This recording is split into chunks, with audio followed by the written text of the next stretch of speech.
afternoon. Here is the news at 4. First, the highlights. Lagos Task Force impounds 470 motorcycles in restricted areas in a week-long operations. Federal government to commence prosecution of accused persons in kidnap of University of Abuja lecturers. On the foreign scene, Ecuador's youngest mayor, Brigitte Garcia, shot dead. And in sport, Super Falcons coach invites 22 players ahead Olympic qualifiers against South Africa. And now the details. I am Akan Usen.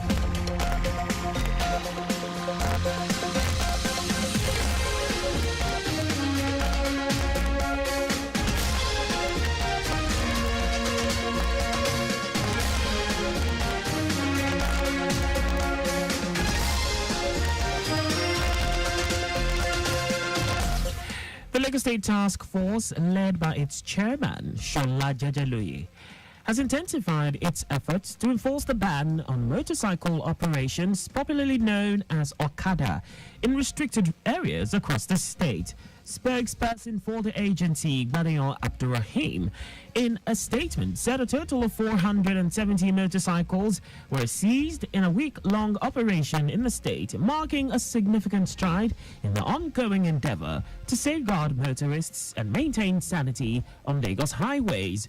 Abdurrahim said the operation spanned various strategic locations including Berja, Fagba, Dokpemu, Iyanokpaja, Second Rainbow, Festac, First Gate, Alakija, Maltu, Ilason, Maroko, Lekki, Ikota, and Chevron. He emphasized the unwavering commitment of the Lagos state government to eradicate Okada operations, aligning with the master plan outlined in the Themes Plus agenda of the state government.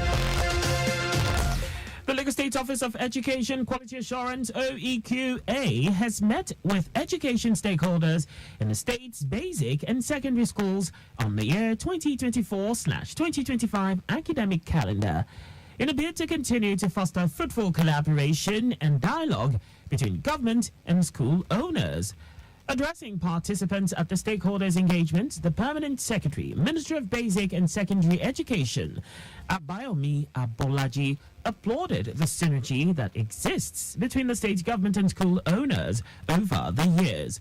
Abolaji said the smooth operation of the state's annual academic calendar is a testament to the cordial relationship established by the ministry with the stakeholders, stressing that this development has endeared Lagos to other states across the country, revealing that all laid down rules that guide the operations of basic and secondary education in the state are jointly agreed upon by the education stakeholders. The Permanent Secretary appealed to the school owners to continue to adhere to the dictates of the various laws guiding schools operating in the state.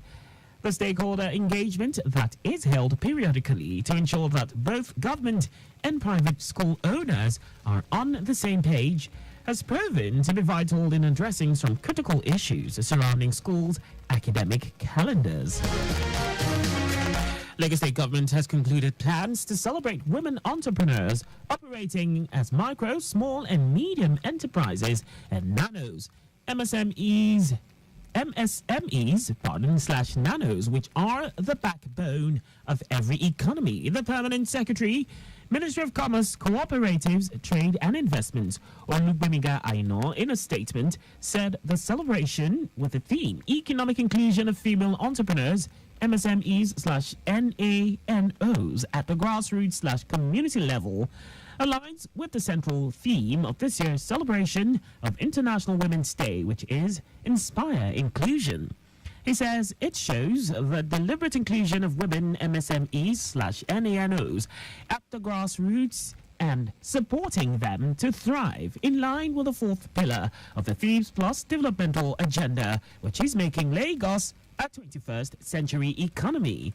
Aina said the event, which is being organized in partnership with the Women Entrepreneurs and Professional Development Network, will be held on Thursday, 28th of March, 2024. And now to the rest of the stories. The federal government says it is set to commence the prosecution of 4 men accused of being behind the 2021 kidnap of some lecturers of the University of Abuja. A 2-count terrorism charge has been filed against them before the Federal High Court in Abuja by the Office of the Attorney General of the Federation. They were alleged to have, on November 2, 2021, invaded the Uni Abuja quarters in Gwagwalada and abducted Professor Joseph Sumaila Advani, Dr. Ferguson Tobins, Mohammed Sambo, Ofyong Basi Ubom, John Obansa, and Fidelis Obansa.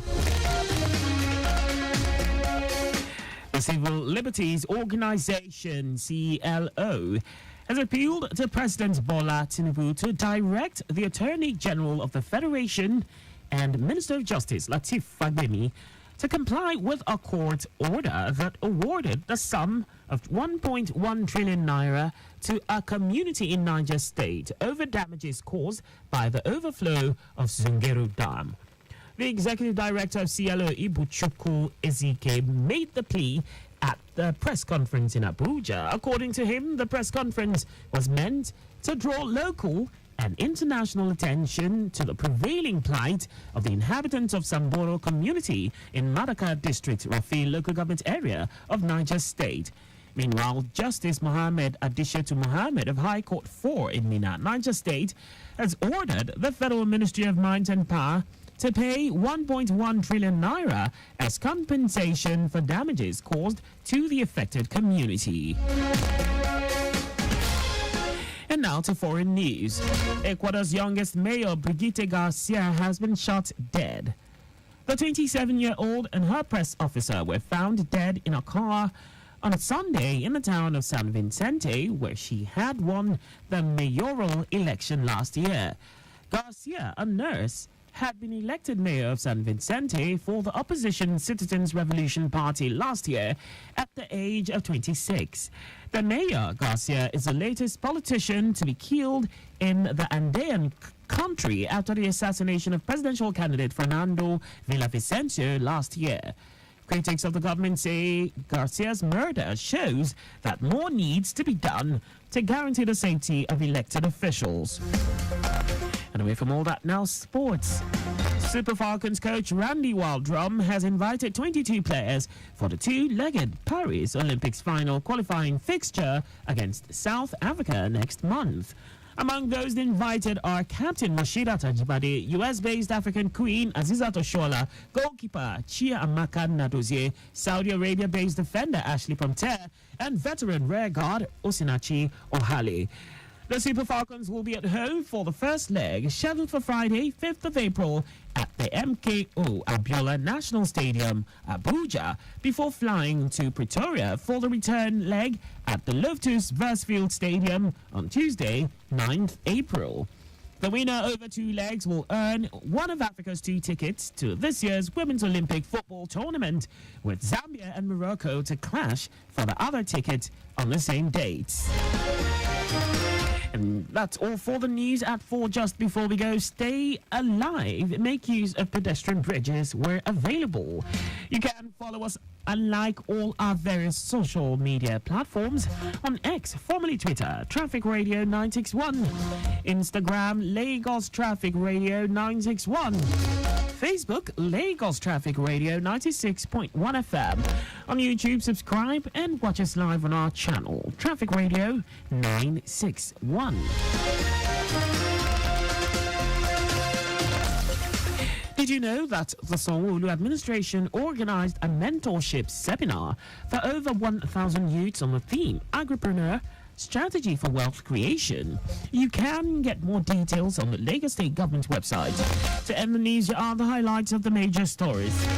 The Lagos State Task Force, led by its chairman, Shola Jejelui, has intensified its efforts to enforce the ban on motorcycle operations, popularly known as Okada, in restricted areas across the state.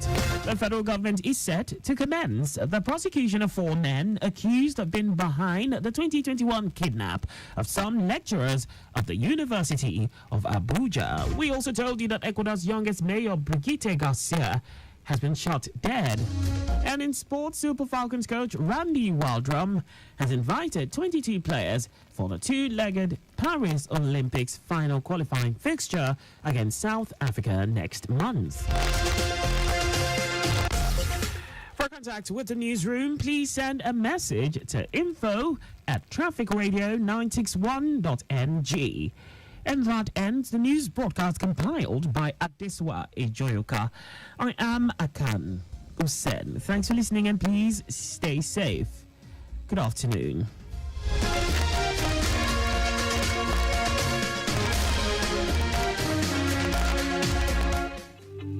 Timeliness begins with the letter T. We strive to maintain timeliness in disseminating information to our listeners, and that is why we are